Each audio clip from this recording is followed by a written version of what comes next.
ছাত্ররা যেটা বলে আমি সেটার সঙ্গে কিন্তু এগ্রি করি যে আওয়ামী লীগের এখানে পলিটিক্স করার কোনো অধিকার নাই। বলে যে ঐতিহ্যবাহী দল। কিসের ঐতিহ্য?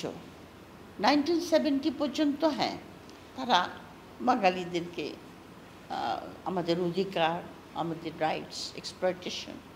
71 থেকে 75 পর্যন্ত কী তাদের ঐতিহ্য? 30,000 লোক মেরেছে না, 400 লোক। তারপরে বাকশাল করেছে। তারপরে 96-এ মাপ চেয়েছিল কিন্তু শেখ হাসিনা ইলেকশনের আগে। মাপ চেয়ে ক্ষমতায় আসলো, কিন্তু বেশি কায়দা করতে পারে নাই।